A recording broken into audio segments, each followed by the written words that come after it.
interracial couple with 2 kids wanting to do something that highlights the power of friendship and what it means to be in the company of true friends. We're going to move our society away and out of the loneliness epidemic and into a friendlier, happier world. Welcome to Our Friendly World. Better, stronger, together.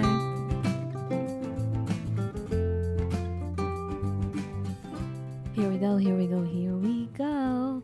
Hi, everybody. Welcome back. Hello. Welcome to Our Friendly World. Have a beautiful every day. Are you having a beautiful day, a beautiful evening, beautiful afternoon? Do it. Hi, everyone. So Matt's going to kick it off today with a horrible title. I mean, you didn't make it up, but go figure, the patriarchy did, right? From the 1950s? 70s. 1970s, same difference. 70s was a very different time than the 50s. So who are these guys? Erwin Altman of the University of Utah and Dalmas Taylor of the University of Delaware. We have no idea how these guys knew each other. Were they friends? I don't know. Do you know? Absolutely no idea. But they were researchers? Yes, sociologists. So check it out, guys. Take it away, Matt. Social penetration theory. Ew. Yeah, exactly. There is a little aspect of, oh dear. Would you rather it was called the social diffusion theory? Because diffusion is perhaps a nicer way of saying penetration. I was thinking about it in the bathroom. Isn't, actually. I was thinking, what if we called it the social dance theory, but it was close to STD? It was SDT. I think either way, this kind of, whatever we're talking about can go awry. As most things, I suppose, can. Go for it. Social penetration theory, as theorized in the 70s. This is 2 sociologists getting together, trying to figure out how people become friends. It's very Greek in that they're attempting to categorize different kind of classifications of friends. And honestly, on some level, it all feels very intuitive, but it is an objective theory because they actually did do experiments to quote-unquote prove what it is we're talking about. I thought it was all experimental. I thought it was all experiments being done, that it wasn't a one-on-one case basis. It was purely scientific. Right, but that's just it. You start with your theory and then you attempt to prove it. I don't believe they started with a completely blank canvas to try and understand how people become friends. So I don't know. And the different categories thereof. Okay, so start from the beginning. Give us a quick definition of what this is. It's defining different categories of friendships. All right. And how you move from one category to another category. And what all that means. So let's get into it. All that means. Let's go. I'm ready. Okay. So they described 5 stages or steps. And stage 1 is orientation. This is the stranger on a train, stranger on a plane. They said stranger on a train, which I thought was funny. I think of it as stranger on a plane, where you're just kind of in this position where you're next to somebody for an hour.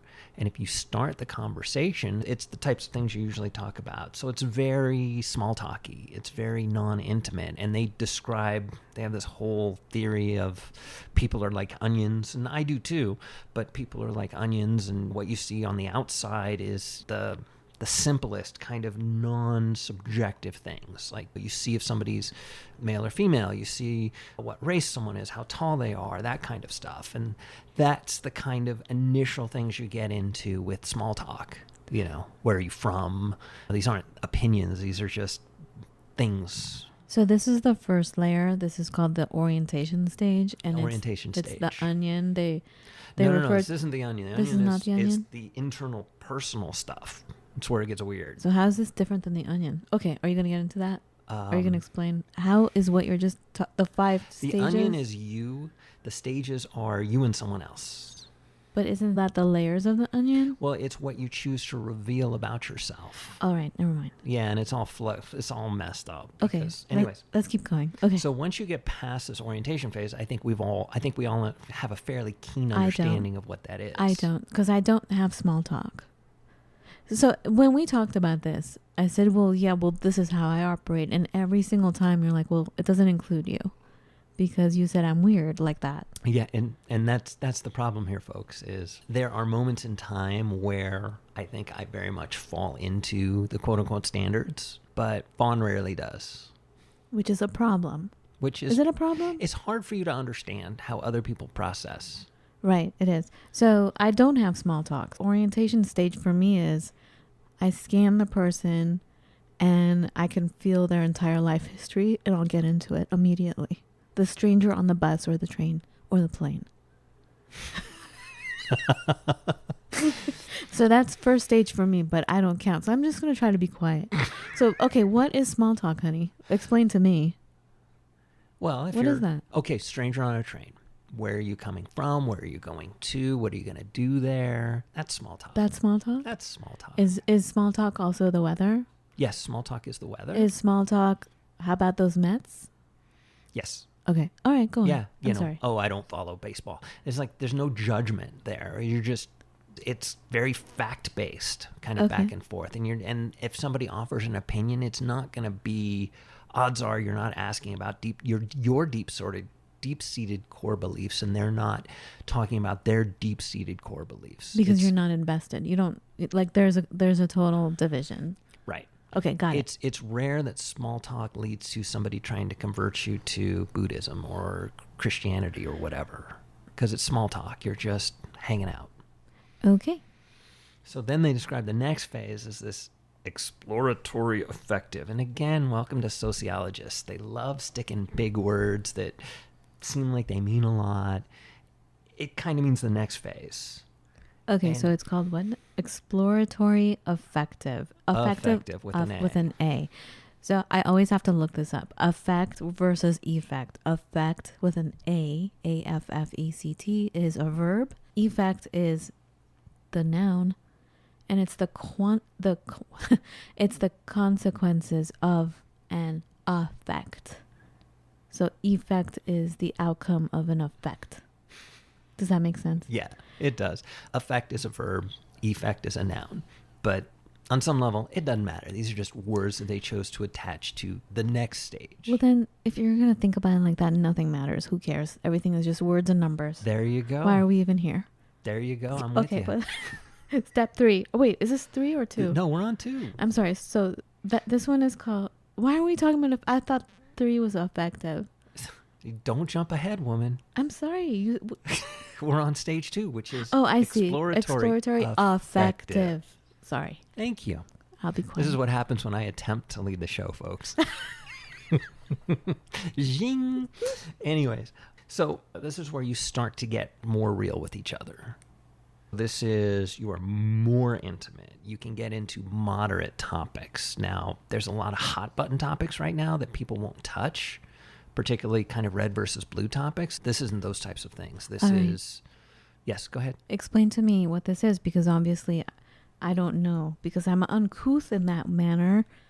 So start revealing inner self little by little. How does that work? Can you explain? Give me an example. It's a delicate dance. Which I know nothing about. Right. So can you explain it to me? Okay, so this would be when you choose to reveal. So again, let's talk stranger on a train, and let's talk about going through this. Hold on. Stop. Yes. How about if I'm the stranger and you're coming to me? You've done the small talk. Now we're going to go to stage 2, exploratory effective. Yes. So I'll just be quiet. So you show me what that is, because obviously if My I'm Lord. I need to learn. I seriously don't understand. And I get it. Unfortunately, this is scientists attempting to categorize labels. Mm-hmm. And honestly, it's an infinite spectrum, but this takes us into. So you're a stranger. We've had our small talk. Where are you going? Where are you coming from? Wow, that's a cute skirt, or whatever, that kind of stuff. Where'd you get it? That kind of stuff. Now, all of a sudden, unrequested by you, maybe I start showing you pictures of my kids. So I'm making myself more vulnerable. Okay. Because you could be like, oh my God, that's an ugly child. Like, would it be safe to say, I just experienced this? I'm trying to think of something. I don't know. Or like me maybe revealing that I served in the military, or, where all of a sudden people start to have prejudged notions. What if you had an extraordinary day and you start saying, let me tell you about what just happened to me? Like the weirdest, mysterious coincidence just happened to me. Would that be okay, or is that too far? Well, you're moving into the more intimate stage. So yes, it's totally okay. Would this fall into the exploratory affective stage? It depends on me and it depends on you, honestly. This is all feeling out. This is more like I'm kind of feeling you out as far as your opinions on things, but like opinions on stuff that I kind of don't care if we disagree. Basically, you're just revealing your inner self little by little. Little by like little. your inner self rather Right. than the weather outside. Yes. Okay, I got it. I think I got it. Okay. Okay. Sorry for interrupting No, so no, much. it's totally fine. I just want to learn. Now, here's where it gets fun. And it's almost painful to say this, but most friendships stop here. Makes sense. Most friendships stop here. But that's just it. And that's where I'm always saying, is this a true friendship? Because, yeah, this is like still an acquaintance level, isn't it? It's still very acquaintancy. Absolutely. And this can be work relationships, and this can be even familial relationships or in-law style relationships or roommate kind of relationships. They can stop here where, you're basically just kind of like, yeah, how's it going? And, I'm not here to criticize, basically. Is this the one where you were explaining it as, this is your opinion, that this is the friend zone? Yeah, that's definitely the friend zone. As Definitely. in, it's kind of related to dating, all these different stages. But this is the friend zone, meaning not friendship the way we're talking about, but like you're stuck in the friend zone. It's not going to go anywhere else. Right. And this is stuck in the friend zone. Now, this is the path to a real romantic relationship, but you're not there yet, and you may never get there. Yes, it's exactly what we're describing. So can we take this talk and not refer to it as a romantic relationship, but still treat it the same way you explore a romantic relationship? The romantic relationship in this case being your romantic ideal would be that you would find your best friend. Okay, that's fine. Does that make sense? Right. And no, going to a dating metaphor, I mean, a romantic relationship is a friendship, is a very close, deep friendship. It's a bond. On many, on 85 other levels, it exists as well. But on that level, it does exist. Mm-hmm. So once the subtle nuance is the exploratory effective. Hold on. Yes. Wait. Are you moving to step 3 right now? Yeah, of course. No, wait. Wait. You said something really interesting about step 2, which was, again, the exploratory effective stage. Mm-hmm. And when you mentioned that this is the safe zone, you said something really profound to me. And it explains... Yeah, this was later on in our conversation, wasn't it? No. It's still about this particular stage, though.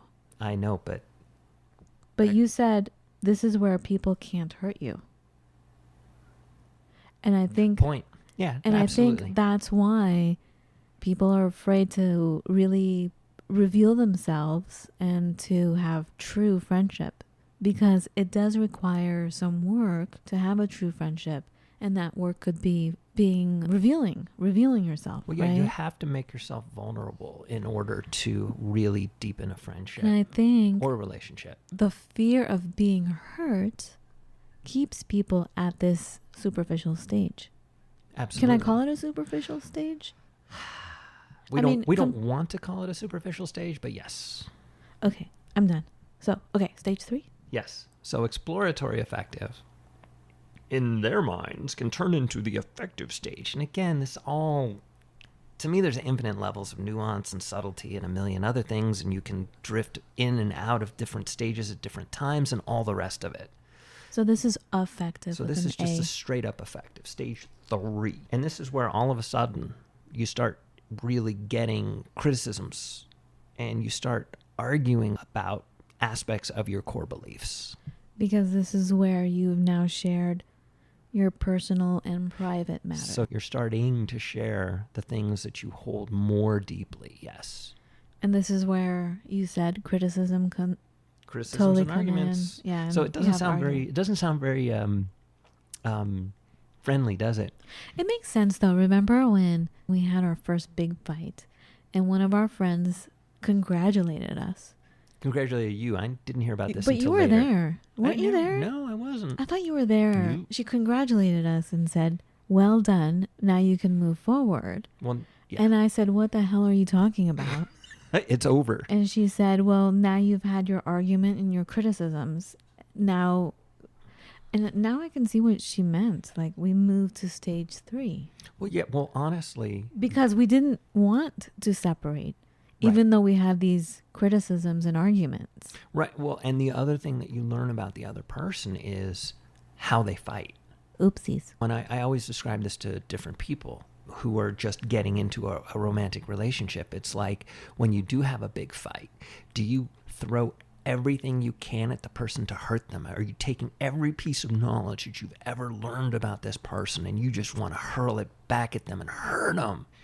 Or do you want to talk about what you're arguing about? And are you going to be respectful? And are you going to be mindful?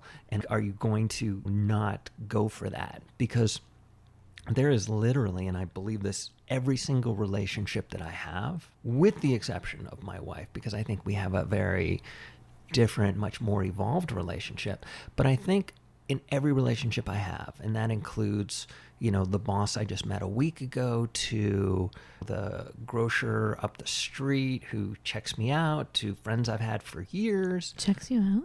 Well, God. But I believe that there's a series of 10 words I can string together that will terminate that relationship. Mm-hmm. And it's not necessarily things I believe, but if I go into my boss and I say, you're a know-nothing, do-nothing, ridiculous cartoon of a person, I'm probably going to get fired. And that's an extreme example, but I believe that exists in just about every relationship. So when you fight, there's that string of 10 words you can put together. And if you do, then you're done. And if you choose not to, if you choose to be respectful, if you choose to be mindful, if you're just going and arguing about what you're arguing about, but you're trying to be respectful on both sides, and this is a two-way street, then your relationship has a chance to further deepen. Otherwise, it's done. Thank you. I went through this a few years ago with the yoga people. They were disrespectful. We reached a point in our friendship where we had reached such intimacy, and then all of a sudden they threw nuclear bombs at me during a conflict that was involving our group. Right. And that was it. And they thought they could just go back to normal. That's how they treated each other.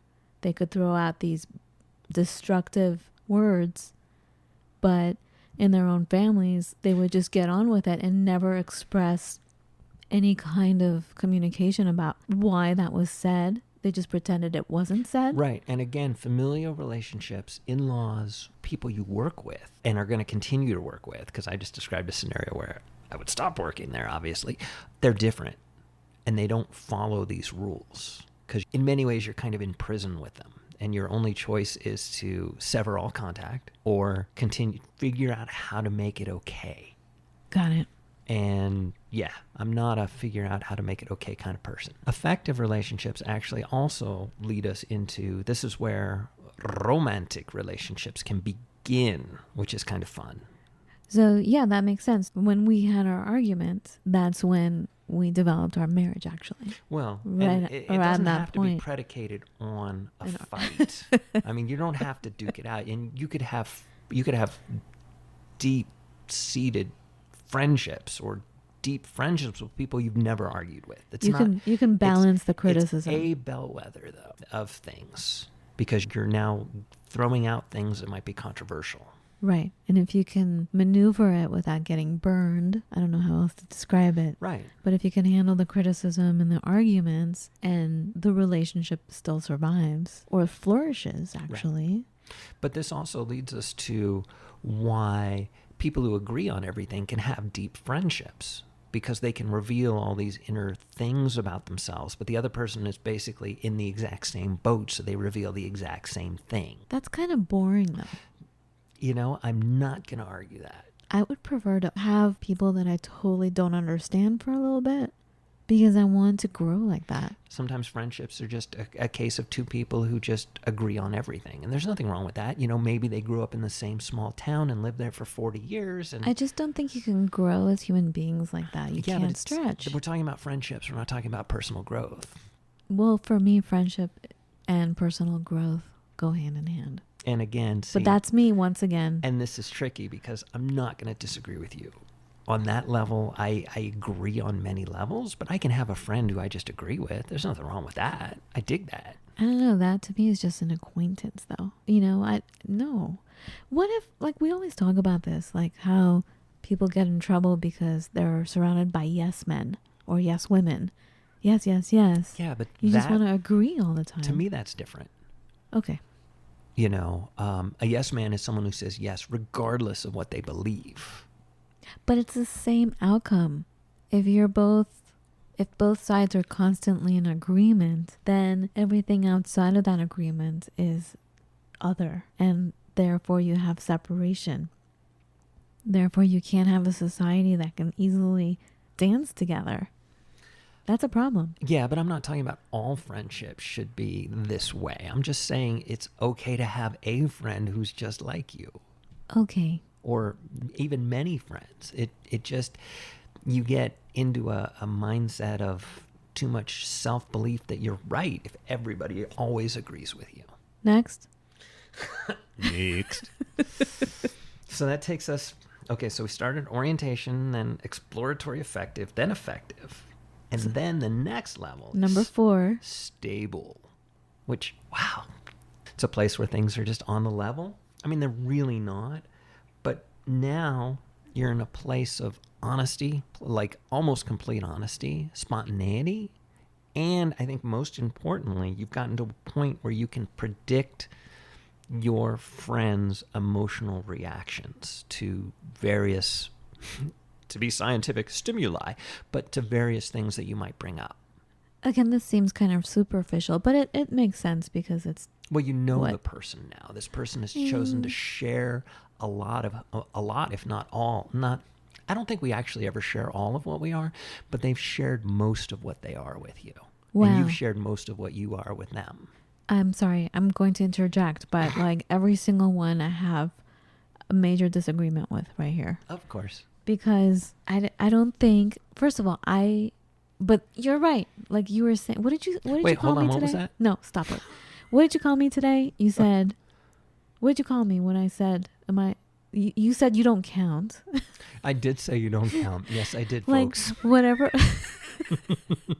Whatever. Well, you're well, can you explain? Can you, like, why did you say I don't count? Because it sounds horrible. But you didn't mean it like that. In computer programming, there are these things called edge cases, which are where everything's kind of backwards. Or it could never happen in the real world, or it's so rare to happen in the real world that maybe we don't take it into account. It's like theories are good for 80% of the people, or 89 or 90 or 95 or 99.9, but it's rare you can find something that's for 100% of the people, other than stuff like you breathe air. It's like these really kind of coarse fundamental things. Therefore, you get people like me who don't fit in. Yes. Who is the odd duck. Yes, who doesn't understand why they don't fit in. True. So... True. So stable stage, some of the deepest personal thoughts, beliefs, and values are shared, and reactions of the other person is predicted by the other person. Well, I was going to say, I can never predict, unless I get into a psychic mode, I can't predict what someone's going to say. I'm never going to hold that on anyone, because I feel like every human being is an ever-evolving, changing thing. Millisecond after millisecond. I'm never going to say this is how this person is going to react. I don't have that ability. I don't even want that. So I will never hold anyone to that, to say this is what they're going to be thinking, or this is going to be their reaction. But is my prediction as to how you're going to think? I'm not necessarily 100% accurate, but I'm probably accurate more often than not. But you're saying this is the majority of society is this way, so let's just go with that and leave me out of it. When you have a stable friendship or relationship. Again, I don't think my friends ever know what I'm gonna do next. Honestly, do you? Well, hold honestly, on. do you? Can you really read It's me? emotional reactions. Right. Okay. So wait okay. a second. I know that if I was to make pancakes and I was to leave flour everywhere in the kitchen, like just a thin layer of flour everywhere in the kitchen, and I left every pot and pan out that I used, and I made crap pancakes, I know how you're going to react to that. My lips are disappearing, folks. Remember what I told you? When a person's lips disappear, that means they don't like what they're hearing. Okay, fine. I get it. Okay. I mean, I know what emotional reaction you're going to have when you come in the kitchen. It's not going to be, wow, pancakes. Yeah, but again, that's a very general, like, big example. Well, I'm talking it about starts complex. with big examples, and they get more complex. Yeah, all right. As you get into more and more of it. See, I don't like scientific studies because things change all the time. Here's the thing. Things change all the time, and while they do describe 5 levels, each level has an infinite number of nuances to it. Okay. Got it. So it's Good. like you're moving from blue to violet. You're not in stage 4 moving to stage 5. You're in this element, this hue of violet. Are you bringing the chakra system into play now, honey? Nope. It's all about pickles and chakras. Oh my God. Guys, chakra is the chakra, the meridian. Chakra means cucumber, everybody. I like in the yoga pickled world. cucumbers. So when people say your chakra, your throat chakra, you're saying your throat cucumber. It's cha, like chocolate. Anyways. Okay, bye. Next. Hold on. So stable relationships, spontaneity also factors, which is fun. I don't think I mentioned that. And then we get into, and this is just kind of the catch-all last basin to me. Hold on. What stage are we at right now? We're in the stable. Which is 4. Okay. Are you moving on to 5 right now? I'm moving on to 5. Okay. Let us know where you're going. I'm getting confused. 5 is just the catch-all, honestly. And they call it, God, because it is social penetration theory. Ew. This would be the depenetration stage. Stop saying. Can't help it. It's just funny, and that's just what it is. And different points in time, different words, and words are funny and aren't funny. But anyways, and that just is when you start like withdrawing from from whatever stage you are in the friendship. And so you can literally go from a stable relationship to a exploratory effective. You can actually just regress all the way back. So number 5, relationship starts breaking down. Negative emotions, negative talk starts coming in. Right. Well, this is like if we've gotten to a place and you and I disagree about something that turns out is very, very important. You think you shouldn't have to shower every day, and I do. No, I'm kidding. We're talking about really more deep-seated things that you just have a fundamental disagreement with. Mm-hmm. And I don't want to even talk about what an example of one of those, because everything in there is incendiary. So, okay. So anything more to say on this? So that was stage 5. That would be stage 5. And so, but then they showed the onion, and they said there are six layers. Well, there's 6 layers of who you are is what they believe. So the 6th one, the layer would be your inner self? Your innermost self, which is concept of self. Concept of self, yes. So, depending on how you view it, it's like, I am the center of the universe, the world will die at my end, that kind of stuff. And that's really, we start getting very Freudian, Jungian or something. I don't know. Excuse me, this whole thing is very Freudian. I mean, look at the stages. You're like, you meet the person, you're like, hey, and then you get closer, and then you get to this stage, and then there's penetration, and then there's depenetration. This is purely from a patriarchal Freudian, this is the act of sex, basically. Aye. But we're taking it to a friendship level. Or they were trying to talk about a friendship level, but seriously, talk about Freud. They shouldn't have called it yes. Welcome to the patriarchal society. Anyways, but now circling back, now that we've talked about the 5. I'm only really interested in the 4. When things start to fall apart, things start to fall apart. And that's what it is. And it's going to stop where both parties are going to be happy with where the relationship stops. So either you stop completely talking to each other, or you go from being bestest buddies to just talking about like, oh yes, and the weather was this, and your kids are doing what, and just strictly kind of a fact-based thing. But anyways, not that. Question though. Yes. Do you think you can go from 4 back to a 1 with the same people? Yeah, sure. So like you developed a friendship and you're like, no. Here we go. Do you think you can go from 5 to 1? So it starts breaking down, right? Right. And then can you, with the same people, go back to the 1, which is pure small talk? Yeah. But again, I think in many ways, it's so easy to just cast someone adrift. So you kind of have to be in that situation where this is somebody who is in your sphere enough.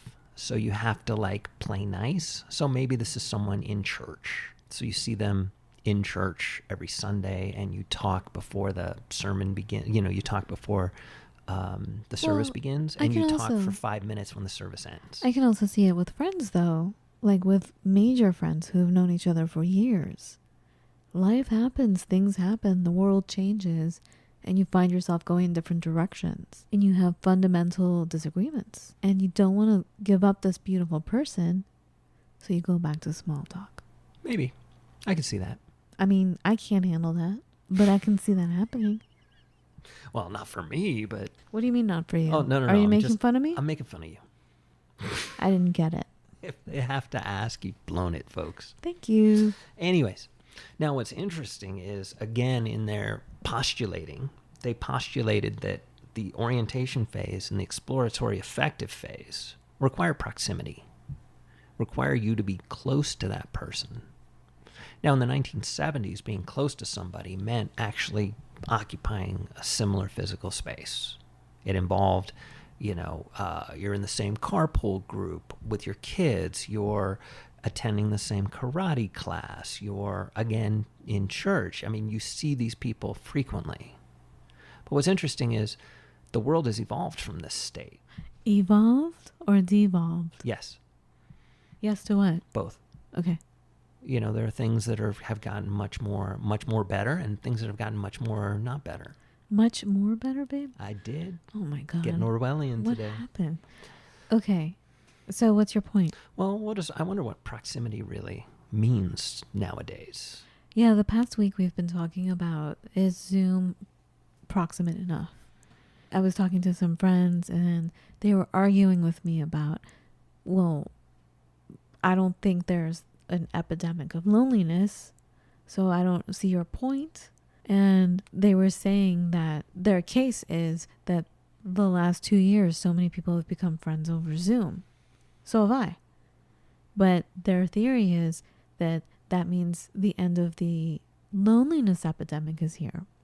Because there are plenty of people on Zoom. And I said, well, good for you. But no, it's like getting married. You're in the honeymoon stage and you're like, well, I found a partner, so meh. I got it.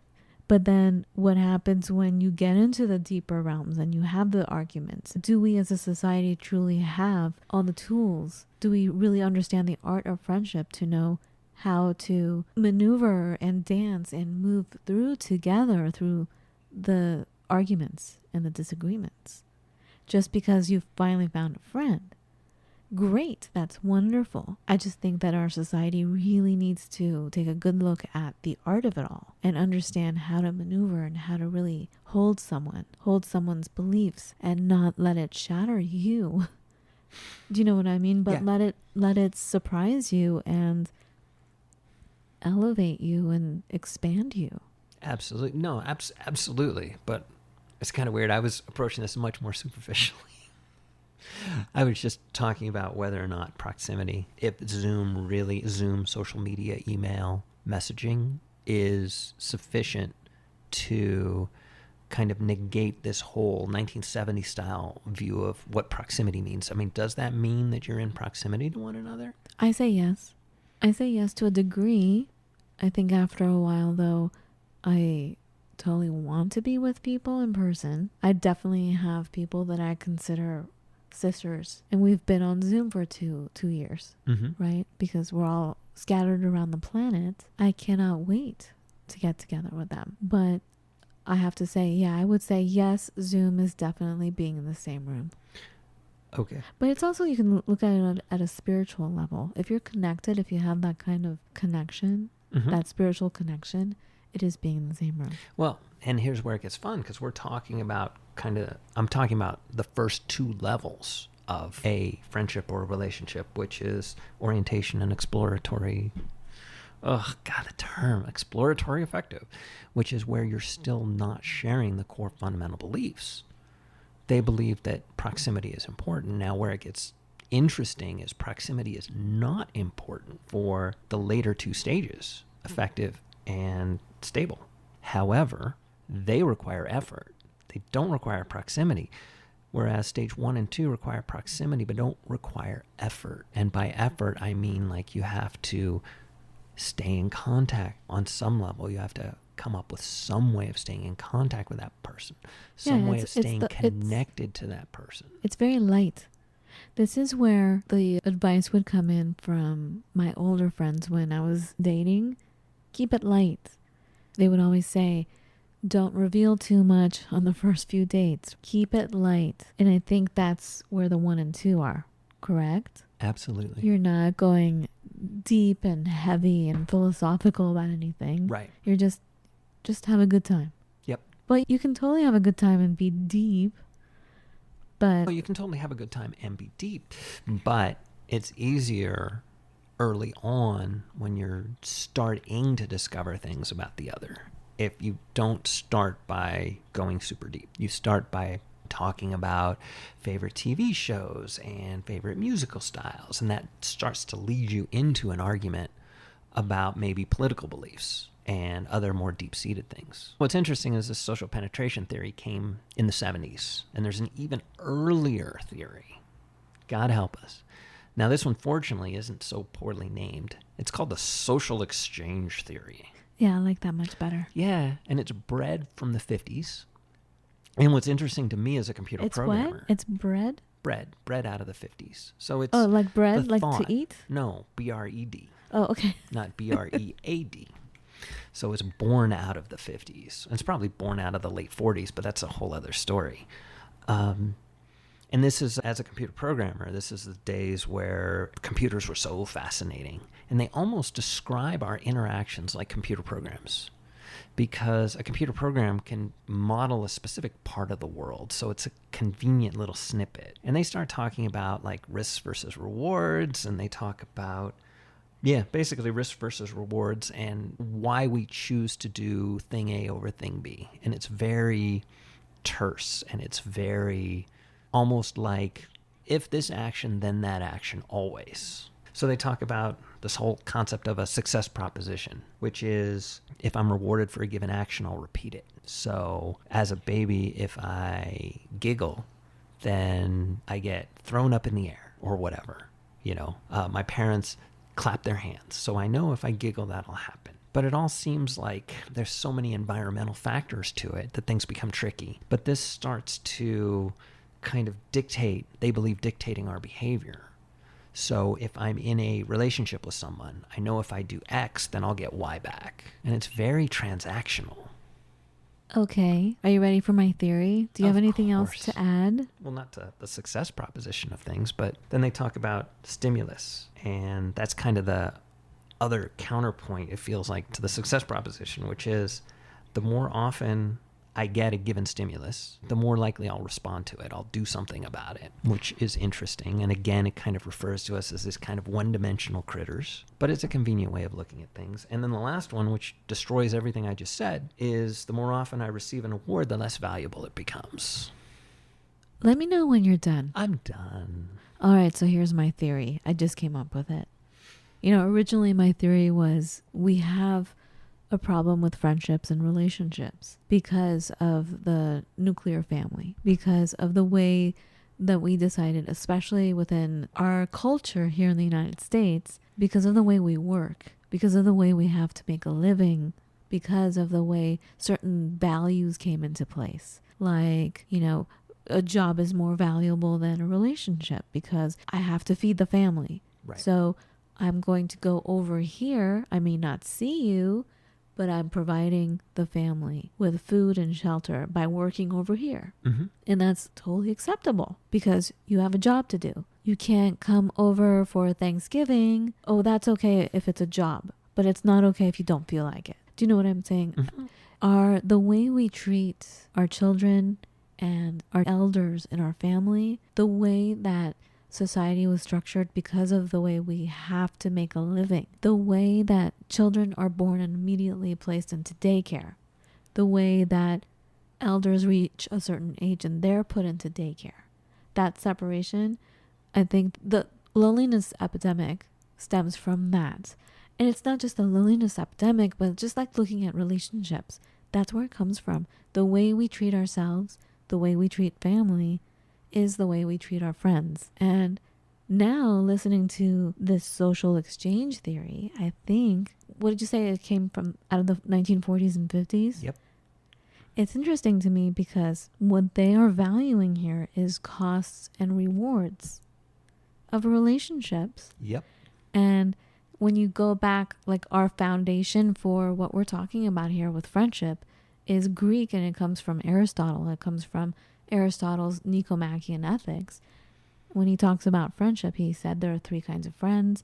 There's the friend that is friends with you purely because of the way they feel around you. So they feel a certain way being near you. That's why they are your friend. There's a second type of friend who is friends with you because they're getting something from you. Right. And then there's a third friend who has to do with pure love. They just love you as a person, as a whole entity. Mm-hmm. Which means if you're in a bad mood, they love you. You're going through hard times, they love you. You're laughing, you're having a good time, they love you. You've hit it big with money, you're now a multi-gazillionaire, they love you. You're broke and on their couch, they love you.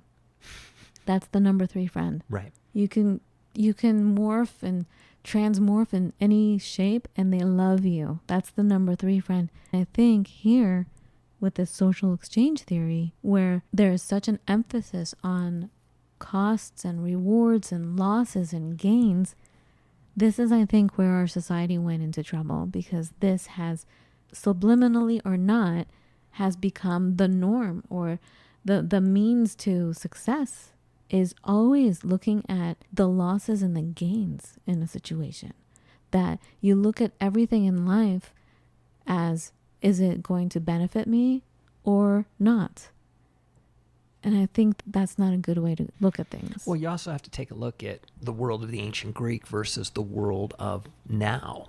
And, honestly, again, theorizing on the fly here, folks, but the world of the Greek, it was almost like everybody in your proximity, you were in this familial type relationship that you can't break out of. And so some people you stick in the acquaintance zone, and some people you stick in the I love you zone, and some people you stick somewhere in between. But you kind of can't escape them. And where we sit now, anybody I don't want to be friends with, I can unfriend on Facebook. I cannot go to that market anymore. I understand that. I can deny them on my phone. Are you done? I got it. I got all the ways that you can disconnect. Okay. What I'm saying is, what we're saying with the art of friendship is that our muscle for handling conflict and handling a loss and a gain is just so specific that it's just easy to just neglect. And it's also easy to just stay in something that doesn't work for you because it doesn't require a lot of momentum, a lot of work. So I can stay in a bad friendship because I don't want to work at it and use my muscles to know that I deserve better than this, or the other way around. See, I would argue that it's easy for me to terminate a friendship Yeah. because I can just find another one. Exactly. And or I can find another superficial one. We live in a disposable society. we don't go through the motions of truly knowing ourselves and valuing ourselves so that we can just look at a person and not take everything so personally. Right. Going through the motions was a painful way of putting it, but I understand where you were going with it, but it's not going through the motions. It's actually going through the voyage of self-discovery to figure out who you are. Going through the motions makes it sound like it's just kind of, I'm just doing this just to do it. Syntax, it's not a problem. We're describing that if you don't truly know yourself, it's hard to have friends, and you're right. But you said going through the motions of finding yourself. That's all. It's. Well, I was just going. I'm going back to the stage where we come into conflict, right? We have disagreements. Yes. I'm saying if we are truly in your center, spiritually in all ways, right? Physically, if you're totally centered, it won't bother you that Susie can come and say something outrageous to you. You can still love her. You don't have to be best friends with her, but it won't rock you. It won't angrify you as much. That's my own personal words. Well, no, angrify. Honestly, I think people are maybe too sensitive at this point as far as, if you disagree with me on this one point that is kind of important to me, it starts gaining an importance in your own mind if you disagree with somebody. Well, do you know why? My belief on why that is because we are now in a constant state of confusion. Everything is so confusing, and I think it's made to be that way in our society deliberately for a sense of control over the massive population. Absolutely. But if you're constantly confused, you can't really know what your center is anymore. So I'm saying it's important to just be centered and not become so affected by someone else. Right. And therefore you can have the capacity to be friends with someone else because you're not going to get hurt. And it sounds like I'm being superficial, like it sounds like we're going back to the orientation stage where you're just having small talk. But what I'm saying is you can go deep now as long as you're centered. And I think this is maybe another show. See, this is why I should not talk so much, because now I'm like going off on a completely other tangent. No, I feel like I think that's fine. Again, wordsmithing it, I don't know if I would have necessarily put it out that way. But in what way? What did I say? Not going to be hurt. Well, that's what you said. I know. You said stage number, I think it was 2. But I think you can stay in the safe zone. You don't get hurt. Right. I think you can go further. You can stay in a zone that's further than this friend zone. So you can be hurt. But if you know yourself, you can stay friends with them. You can still get majorly disappointed. Yeah, absolutely. But that doesn't mean you can't hang out. You can't be friends with them. All right. So those are the stages. Yep. You can be friends, not be friends. You can have superficial friends. Can we call them cotton candy friends? How about that? Just fun. There are friends for every situation. I've always said this. Even your best friend may not have the capacity to be your friend at every stage in life. They don't have the capacity for that. That's why it's important to have a community. Because Holly may not handle my whatever I'm going through that may be heavy all the time. So I need to talk to a Bertha. Spread it out a little bit. Right? Yes. No argument. But the joy, that should be going to everybody. Yes. So every time you have something wonderful happen, call everybody up, text everybody up and say, yo, this happened. Do you know what I mean? Right. The really heavy stuff, I think that we should be judicious. Selective. In parceling it out here and there. Yes, but it's important to get it out. Absolutely. Okay. Yeah. I thought I could wrap this up. Like, I thought I had a pretty little bow, but I think that's it. What do you think? Certainly interesting. Certainly something to consider. I thought it was fascinating that certain aspects of friendship, at least to these guys, requires proximity, and proximity shifts all the time, but it still does. And then the others definitely require effort. So if it was me, the big lesson I'd take away from this is for the people I want to stay close to, get close to, A, I have to make myself vulnerable. B, I got to put in some effort. And the effort is actually fun, but you have to do it. Right. All right. That's it, I think. Let us know what you think. Reach out to us You know our site, ourfriendlyworldpodcast.com. There's a little button to support our show. Let us know how we can support you. I would love to have Zoom meetings in person with you. All you have to do is email me. The email is on our website. Reach out. We're here waiting for you. All right. We love you. Thank you so much for listening again. Thank you. Wendy, love you. Talk to you later. Be well. Bye.